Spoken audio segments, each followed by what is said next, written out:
Satyabama Institute of Science and Technology, Chennai and Sriperumbudur.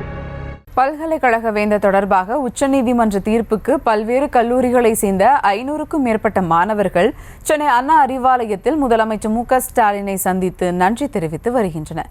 கூடுதல் விவரங்களோடு நேரலையில் இணைகிறார் செய்தியாளர் பாரி கார்த்திக். வணக்கம் பாரி கார்த்திக், விவரங்கள்.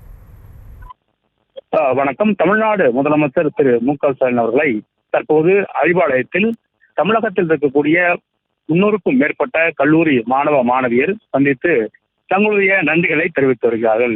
உச்சநீதிமன்றத்தில் ஆளுநர் தொடர்பான தீர்ப்பில் இனி வேந்தராக தமிழ்நாடு முதலமைச்சரே தொடருவார் என்ற அறிவிப்பில் முதலமைச்சருக்கு வாழ்த்து தெரிவித்த மாணவர்கள் தொடர்ச்சியாக இந்த அறிவிப்புக்காக சட்ட போராட்டம் நடத்தியதற்கு திமுக மற்றும் தமிழ்நாடு அரசுக்கு நன்றி தெரிவித்தும் வருகிறார்கள். அது அடிப்படையில் தான் தமிழகம் முழுக்க இருக்கக்கூடிய பல்வேறு மாவட்டங்களில் கல்லூரி மாணவர்கள் 300க்கும் மேற்பட்டோர் இன்று அறிவாலயத்தில் வந்து தமிழ்நாடு முதலமைச்சர் அவர்களை நேரில் சந்தித்து தங்களுடைய நன்றிகளையும் வாழ்த்துக்களையும் தெரிவித்தார்கள். அதே போல முதலமைச்சரும் அவர்களுடைய கல்வியில் சிறந்து இருக்க வேண்டும் என்றும் தொடர்ச்சியாக தமிழ்நாடு அரசு உங்களுக்கு எல்லா வகையிலும் ஊக்குவிக்கும் என்றும் சிறந்த மாணவர்களாக விளங்குங்கள் என்றும் அவருக்கு வாழ்த்து தெரிவித்தார்.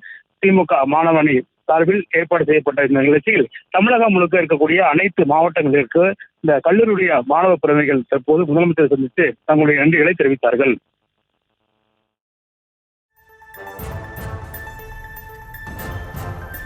விவரங்களுக்கு நன்றி Pari Karthik. Satyabama Institute of Science and Technology, Chennai and Sriperumbudur.